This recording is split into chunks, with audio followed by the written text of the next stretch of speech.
আপনাদের স্বাগত জানিয়ে আমি আমার কথা শুনবার জন্য। বাংলাদেশ অনেক আন্দোলন দেখেছে, একটা রক্তক্ষয়ী যুদ্ধের মধ্য দিয়ে বাংলাদেশের জন্ম।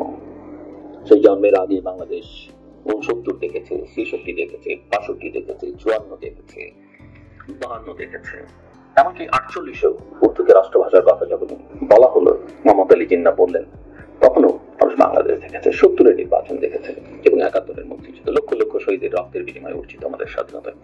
স্বাধীনতার পর খুব বেশি সময় কাটেনি বাংলাদেশের মানুষকে রাজপথে নামতে হয়েছে। আন্দোলন, সংগ্রাম, নিপীড়ন, নির্যাতন সব বাংলাদেশ দেখেছে। 90-তে গণঅভ্যুত্থান দেখেছে ছাত্র জনতার। বাংলাদেশে 2006 দেখেছে, তার পরিস্থিতিতে 7-8-এর মতো সেনাবাহিনী একটা সরকারকে বাংলাদেশ দেখতে হয়েছে।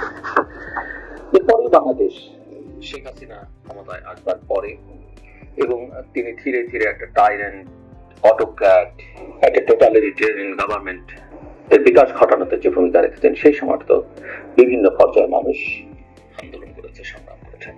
গত 15-16 বছরে বাংলাদেশের মানুষ লুটপাট দেখেছে, গুম দেখেছে, বিচার বহির্ভূত হত্যাকাণ্ড দেখেছে, দেশের টাকা বাইরে পাচার হয়ে যাওয়া দেখেছে, বাংলাদেশ ব্যাংকের রিজার্ভ চুরি হওয়া দেখেছে। মানুষকে অসম্মান করবার যে সংস্কৃতি, সেটা বাংলাদেশ দেখেছে। দেখেনি এমন কিছু নেই। বাংলাদেশ দেখেছে মানুষ রাস্তায় নামতে চেয়েছে, রাস্তায় নামতে পারেনি। মানুষ মত প্রকাশ করতে চেয়েছে, মত প্রকাশ করতে পারেনি। Digital security act, ICT act, 57 ধারা কিংবা সাইবার সিকিউরিটি অ্যাক্ট মানুষ দেখেছে। অসংখ্য কালো আইনের হুমকি থমকি মানুষ শুনেছে এবং নতুন নতুন আইনের ভয় মানুষকে দেখানো হয়েছে। ছাত্র জনতা নানা সময় রাজপথে নামবার চেষ্টা করেছে, নামতে দেওয়া হয়নি। বাংলাদেশ 2009 সালে এক পিলখানায় 57 জন সামরিক অফিসারের হত্যাকাণ্ড দেখেছে। বাংলাদেশ হেফাজতে ইসলামের সমাবেশে কি হয়েছে সেটা দেখেছে। বাংলাদেশ একটার পর একটা ভোটারবিহীন নির্বাচন দেখেছে, নানা রঙের নানা ঢঙের নির্বাচন দেখেছে। বাংলাদেশ মার্কিন যুক্তরাষ্ট্রের স্যাংশন র্যাব বা পুলিশ বাহিনীর কর্মকর্তাদের উপরে সেটা দেখেছে। ভিসা পলিসি অ্যানাউন্সমেন্ট দেখেছে। সব মিলিয়ে একটা কঠিন সময় পার করতে হয়েছে বাংলাদেশের জনগণকে গত 15-16 বছরে। রাজপথের বিরোধীরা নামতে চেয়েছে, দাঁড়াতে চেয়েছে, কিছুদিন দাঁড়াতে সুযোগ দেওয়া হয়েছে বৈদেশিক চাপে, আবার সেখান থেকে সরকার ঘুরে তাদেরকে জেলে পুরেছে। অনেকে প্রতিদিন কারাগারে কাটিয়েছেন, প্রতিদিন আদালতে হাজিরা দিয়েছেন। একটা ভয়াবহ সংস্থা, একটা সমস্যা, একটা ভয়ের সংস্কৃতি আবহ বাংলাদেশে তৈরিছে। শেষ পর্যন্ত কোটা বিরোধী, এর আগে বাংলাদেশ প্রাইভেট ইউনিভার্সিটিগুলোর ভ্যাট বিরোধী আন্দোলন দেখেছে, কিশোরদের নিরাপদ সড়ক চাই আন্দোলন দেখেছে, 18 সালে কোটা বিরোধী আন্দোলন দেখেছে এবং 24-এ এসে জুলাই মাস থেকে সেটা আবার দেখতে হলো। কিন্তু যেটা প্রায় অসম্ভব ছিল, 36 দিন, এর আগেও লক্ষ লক্ষ মানুষ রাস্তায় নেমেছে কিন্তু কোনো কাজ হয়নি। কিন্তু 36 দিনের একটা আন্দোলন, যে যারা কোটা বিরুদ্ধে বা কোটা সংস্কারের দাবিতে, সেই আন্দোলন ধীরে ধীরে অত্যন্ত দ্রুত গতিতে যখন 16 জুলাই রংপুরের বেগম রোকেয়া বিশ্ববিদ্যালয়ের ছাত্র আবু সাইদ নিঃসংকোচে বন্দুকের নলের সামনে দাঁড়ালেন এবং জীবন দিলেন, তারপর থেকে পুরো পরিস্থিতি এখন পাল্টে গেল। বাংলাদেশের মানুষের ভয় কেটে যেতে লাগলো। ধীরে ধীরে সারা দেশের তরুণরা, ছাত্ররা, বাচ্চারা রাস্তায় নেমে আসলো। এমনকি সেনাবাহিনী নিয়ন্ত্রিত বিশ্ববিদ্যালয়ের ছাত্র মাঠে নামলো।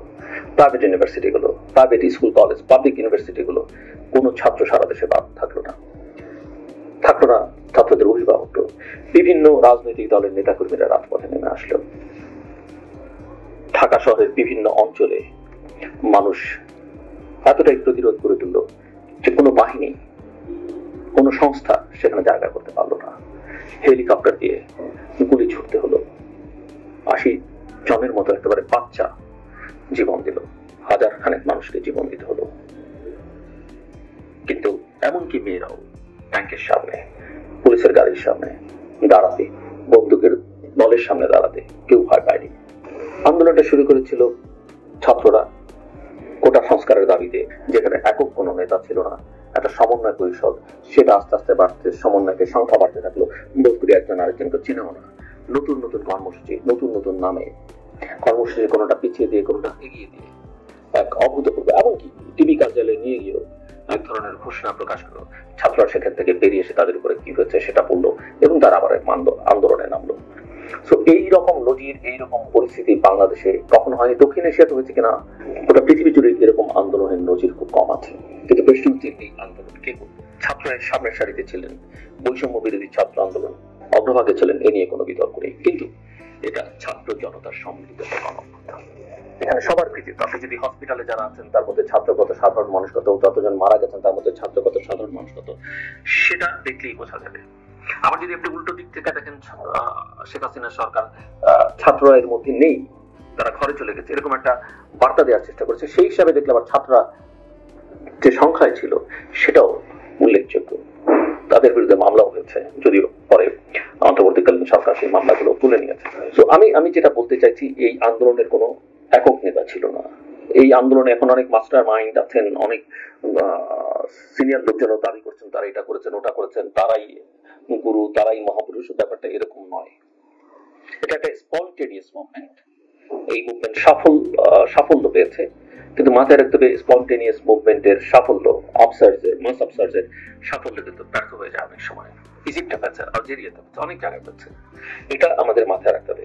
সো আন্দোলন যখন গণঅভ্যুত্থানের রূপ নেয়, তার জন্য মাস্টার মাইন্ডের পেছনে না, এটা জনতার স্বতঃস্ফূর্ত আন্দোলন। এবং এটাকে কেবলমাত্র, অবশ্যই ছাত্রদের এখানে গুরুত্ব আছে, অনস্বীকার্য, তরুণদের গুরুত্ব আছে, তারা এর সামনের সারিতে ছিল, তারা বীর। কিন্তু কেবলমাত্র তারা এটা করেছেন এ কথা যদি কেউ বলেন এবং এটা যদি তাদের মনোবলী হিসেবে রূপান্তরিত হয়, তাহলে এই আন্দোলনের সাফল্য ব্যাহত হতে সময় লাগবে না। মনে রাখতে হবে এই আন্দোলন 36 দিন অত্যন্ত গুরুত্বপূর্ণ, কিন্তু 15 বছর অনস্বীকার্য। গত 1.5 দশকের অত্যাচার বঞ্চনার ভেতর থেকে তৈরি হতে হতে এটা গণঅভ্যুত্থানে পরিণত হচ্ছে। মানুষের ভেতরে ক্ষোভ, কষ্ট, দুঃখ, বঞ্চনা, যন্ত্রণা ছিল বলেই মানুষ রাস্তায় নেমেছে। খালি একটা সুযোগের অপেক্ষা ছিল, একটা স্পার্কের অপেক্ষা ছিল, দেশালের কাঠিতে জাস্ট একটা স্ফুলিঙ্গ তৈরির অপেক্ষা ছিল, সেটা ঘটেছে। কিন্তু আন্দোলনটা হচ্ছে সম্মিলিত একটা প্রজ্ঞার ভিত্তিতে। রাজনৈতিক দলগুলো এক দফা দাবিতে কিন্তু কয়েক বছর ধরে যুগপৎ আন্দোলন করছিল, কিন্তু ছাত্র জনতার বুকে গুলি চালানোর ফলে এটা একটা জাতীয় প্রতিরোধে পরিণত হয়।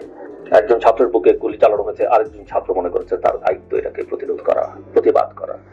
অভিভাবকরা এক সময় মনে করছেন তার সন্তান মারা যাচ্ছে, তাদের দায়িত্ব। এভাবেই এটা এই অভ্যুত্থানের রূপ নিয়েছে।